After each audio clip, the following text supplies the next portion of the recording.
ముందుగా గిరిధర్ గారు, so Trump నిన్న అన్నంత పని చేశాడు, ఇంకా ఇంకా ఆంక్షలు ఉంటాయని చెప్తున్నాడు మళ్ళీ లేటెస్ట్గా. సో ఏం చేయాలి మనం? రెసిప్రోకల్ టారిఫ్స్ వేయాలా, కామ్గా ఉండాలా, లేకపోతే 20 రోజుల్లోపు ఏదో అగ్రిమెంట్ కుదుర్చుకోవాలా? వాళ్ళు అడిగినట్టు రష్యాతో ఆయిల్ కొనుగోలు, క్రూడ్ ఆయిల్ కొనుగోలు తగ్గించాలా? భరత్జీ, మీకు మా కో ప్యానలిస్ట్ కి, మీ ప్రేక్షకులందరికీ నా నమస్కారాలండి.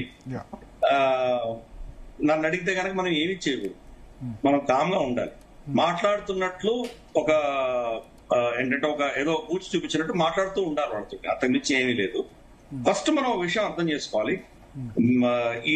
ఈ టారిఫ్ లో గొడవ మొదలవ్వనంత వరకు కూడా బ్రిక్స్ గురించి కానీ, లేదా భారతదేశం రష్యా నుంచి ఆయిల్ కొంటుందన్న విషయం కానీ డొనాల్డ్ ట్రంప్ ఎప్పుడు కూడా దాన్ని లేవనెత్తలేదు. ఇప్పుడు కూడా మన ఏప్రిల్ 2వ తారీఖు మన మీద టారిఫ్ వేసినప్పుడు 26% అప్పుడు విధించినప్పుడు కూడా డీల్ చేస్తాం వాళ్ళతోటి అని చెప్పారు. కానీ రష్యాతో చమురుకుంటున్నందుకు నేను ఏదో వేస్తానని అప్పుడు కూడా బెదిరించాను. కానీ ఉన్నప్పటిలాన సడన్ గా ఇప్పుడు ఒక వారం 10 రోజులు ఆయనకి ఎంత గుర్తొచ్చి మొదలు పెట్టాడు. నిన్న ఎవరో రిపోర్టర్ ఆయన అడిగితే కూడా, మరి మీరు కూడా కొంటున్నారు కదా రష్యా నుంచి, దాని పరిస్థితి ఏంటి అంటే, నాకు తెలియదు చూద్దామని చెప్పి దాటేశాడు. అంటే అన్ని తెలిసే చేశాడు. కాబట్టి దీని వెనకాల మనం అర్థం చేసుకోవాల్సిన స్ట్రాటజీ రెండు ఉన్నాయి. మొదటిది, మనం మొదటి దేశం కాదు, ఫస్ట్ బ్రెజిల్ ని టార్గెట్ చేశాడు. బ్రెజిల్ బ్రిక్స్ లో దేశం, దానికి 50% వాళ్ళ మీద టార్గెట్ చేశాడు. ఈ టారిఫ్లన్నీ ఎందుకు వేస్తున్నారని ముందు నుంచి ఆయన లాజిక్ ఇచ్చాడంటే, ఇక్కడ ప్రతి దేశంతో మాకు ట్రేడ్ ఇంబ్యాలెన్సెస్ ఉన్నాయి, మేము వాళ్ళ దేశం నుంచి ఎక్కువ కొనుక్కుంటున్నాము, మా వస్తువులు వాళ్ళు కొనట్లేదు, అందుకని టారిఫ్లు వేస్తున్నాను అని చెప్పినటువంటి డొనాల్డ్ ట్రంప్ బ్రెజిల్ మీద 50% ఎందుకు వేశారు? బ్రెజిల్లో యాక్చువల్గా రివర్స్ ఉంది. బ్రెజిలే అమెరికా నుంచి ఎక్కువ కొనుక్కుంటుంది, బ్రెజిల్ నుంచి అమెరికా చాలా తక్కువ కొనుక్కుంటుంది. బ్యాలెన్స్ ఆఫ్ ట్రేడ్ అన్నది అమెరికా ఫేవర్ లో, అయినా కానీ వాళ్ళ మీద 50% వేశారు. అంటే తాను ఏమనుకుంటున్నాడంటే, బ్రిక్స్ లో ఉన్నటువంటి దేశాలను విడగొట్టడానికి డైరెక్ట్ గా చైనాని టచ్ చేస్తే కనుక చైనా తోటి తేనె పొట్టను ముట్టినట్టు అవుతుంది. కాబట్టి దాని చుట్టూతో ఉన్నటువంటి వాళ్ళని ముందర టార్గెట్ చేద్దాము. వీళ్ళని కనుక మనం బెదిరించి నాయానో బయానో వీడి లొంగ తీసుకోగలిగితే తర్వాత ఇంకా చైనా, తర్వాత రష్యా వీళ్ళని మనం ట్యాకిల్ చేయొచ్చు అన్న దృష్ట్యా టార్గెట్ చేస్తున్నాడు. టార్గెట్ భారతదేశం కాదు, ఇది ఫస్ట్ అర్థం చేసుకోవాలి. రెండవది, ఆయనకు ఉన్నటువంటి పరిస్థితి ఏంటంటే, అంతర్గతంగా వాళ్ళ దేశంలో ఆయన మీద విపరీతమైనటువంటి నెగటివ్ ఒక నెరేటివ్ ఆ దేశంలో తయారైంది. జెఫ్రీ ఎప్స్టీన్ ఫైల్స్ లో ఈయన పేరు కూడా ఉన్నది అని చెప్పేసి చాలా మంది అంటున్నారు. ఈయన ఎన్నికలకు వెళ్లే ముందర, ఎన్నికల క్యాంపెయిన్ అప్పుడు కూడా చాలా సార్లు నేను జెఫ్రీ ఎప్స్టీన్ ఫైల్స్ నేను అన్ని రిలీజ్ చేస్తాను, దీని వెనకాల ఎవరెవరు దీంట్లో ఇన్వాల్వ్ అయి ఉన్నారో, ఎవరెవరి పేర్లు ఉన్నాయో అవన్నీ నేను బయట పెడతాను అని చెప్పి చాలా కాలంగా చెప్పాడు. ఆయన support base, MAGA make America great again అన్నటువంటి ఆయన సపోర్ట్ బేస్ అంతా కూడా దానికోసం ఎదురు చూస్తున్నారు. సడన్ గా ఇప్పుడు వచ్చేసి దాంట్లో ఏమీ లేదు, చాలా బోర్గా ఉంది, దీంట్లో ఏం కాన్స్పిరసీ లేదో నేను మూసేస్తున్నాను అన్నాడు. అనేసరికి తన సొంత సపోర్ట్ బేస్ లోనే చీలికి వచ్చింది. డొనాల్డ్ ట్రంప్ వ్యతిరేకంగా వాళ్ళు కూడా మనం చూస్తాం, వాళ్ళ నినాదాలు కానీ, వాళ్ళ క్యాప్, మేకప్ మాగా క్యాప్లు తగలబెడతాం. సో ఆ పరిస్థితి అంతర్గతంగా చాలా దెబ్బతింటున్నాం. సో ఇది మనం అర్థం చేసుకోవాలి. తన రియాక్షన్స్ అన్ని కూడా అంతర్గతమైన విషయాలకు ఈ పని చేస్తున్నాడు. కాబట్టి ఒక మాక్సిమలిస్ట్ పొజిషన్ తీసుకున్న తర్వాత అక్కడి నుంచి తను ఒక మెట్టు దిగి మనం 10 మెట్లు ఎక్కామంటే కనుక తనకి విజయం కిందే భావించవచ్చు. అందుకని ఆ దిశగా ఈ ప్రయత్నాలను చేస్తున్నారు. కాబట్టి మనం కూడా ఏంటంటే ఈ అంశంలో మనం ఎటువంటి దుందుడుకు చర్యలు చేయకుండా మనం గానుగా ఉండడమే ఉత్తమం. మన స్పోక్స్ పర్సన్ తో మాట్లాడిస్తున్నాం.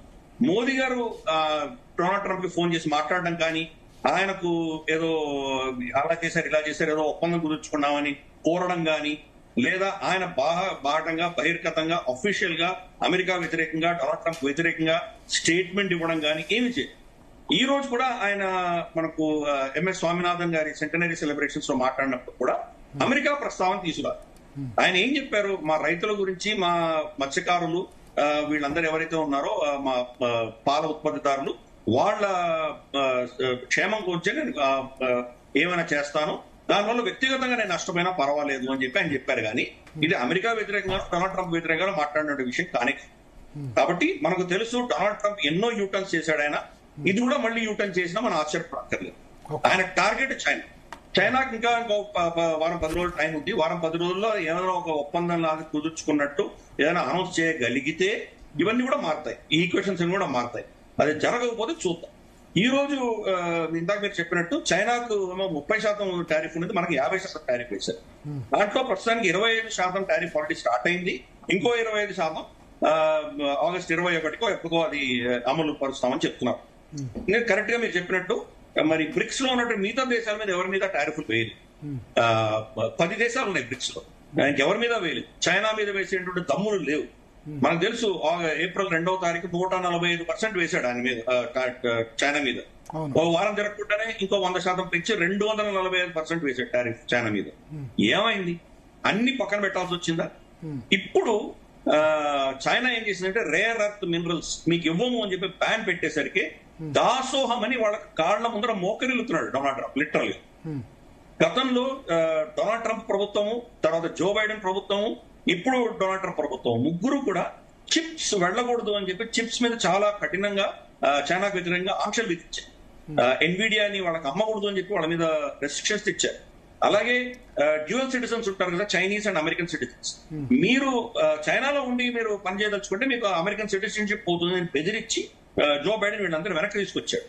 ఇంత చేసినటువంటి పరిస్థితి నుంచి ఈ రోజు డొనాల్డ్ ట్రంప్ ఎన్విడియాని మళ్ళీ చైనాకు అమ్మడానికి పర్మిషన్ ఇచ్చాడు, చిప్స్ ఇవ్వడానికి పర్మిషన్ ఇచ్చాడు, పైపెచ్చు వాళ్ళ టారిఫ్లన్నీ తగ్గించాడు. కాబట్టి చైనా అఫీషియల్ గా చెప్తుంది మేము ఎటువంటి ట్రేడ్ డిస్కషన్స్ చేయలేదు ఇంతవరకు. అఫ్ కోర్స్ గత వారంలో వాళ్ళు చేశారు, కానీ అంతకంటే మాత్రం ఏమి చేయలేదు చెప్పినా తను ఏమి అనలేకపోతున్నాడు. చైనాని ఏమి చేయలేకపోవడం ఆ నిస్సహాయత వల్ల చుట్టుపక్కల దేశాలను టార్గెట్ చేస్తున్నాడు. దాంట్లో భారతదేశం వ్యక్తంగా మనం భావించాలి. అందుకని ఈ 2 అంశాలు నేను చెప్పినట్టు, మొదటిది అంతర్గతమైన విషయాలు, జెఫ్రీ ఎప్స్టీన్ ఫైల్స్ కేసులో తనకు ఉన్నటువంటి ప్రాబ్లమ్స్ ని దాటడానికి ప్రయత్నం చేయడం ఒకటి. రెండవది అతనికి ఉన్నటువంటి మనకు ఏదైతే ఈ యొక్క పరిస్థితి మనకు ప్రపంచవ్యాప్తంగా అతను ఏది సాధించలేకపోయాను అన్నటువంటి ఒక అక్కసు, ఈ 2 మనం దాంట్లో చూస్తున్నాం. బేసిక్ గా ఏంటంటే ఇంతవరకు ఒక్క దేశంతో కూడా అతను ట్రేడ్ అగ్రిమెంట్ చేసుకోలేదు. అనౌన్స్మెంట్ చాలా చేశారు. ఈయూతో అనౌన్స్ చేశాడు ఆయన, జపాన్ తో అనౌన్స్ చేశాడు, కొరియాతో అనౌన్స్ చేశాడు, ఇండోనేషియా, చాలా దేశాలతో అనౌన్స్ చేశాడు. కానీ ఎవరు కూడా సంతకాలు పెట్టలేదు. ఈ రోజు సౌత్ కొరియా అఫీషియల్ గా చెప్పింది మేము సంతకాలు పెట్టలేదు, అది ట్రేడ్ డీల్ ఏంటో మాకు తెలియదు అని చెప్పారు. కానీ వాళ్ళ మీద 15% అని చెప్పేసి ఏదో అనౌన్స్మెంట్ అనేది జరిగింది. అలాగే యూరోప్ కూడా ట్రేడ్ డీల్ అన్నది చాలా పెద్ద అంశం. కొన్ని సంవత్సరాలు చర్చలు జరిగితే గానీ అది ట్రేడ్ డీల్ రాదు. దాంట్లో పూర్వాపరాలు చాలా ఉంటాయి.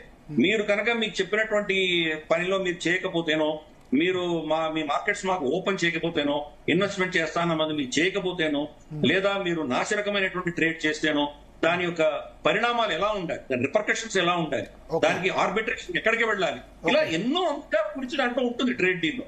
అవి ఏమి చర్చించకుండా 15%, 20% అంటే అర్థం ఏంటి? ఒక్కొక్క సెక్టర్ డిఫరెంట్ రేట్స్ ఉంటాయి.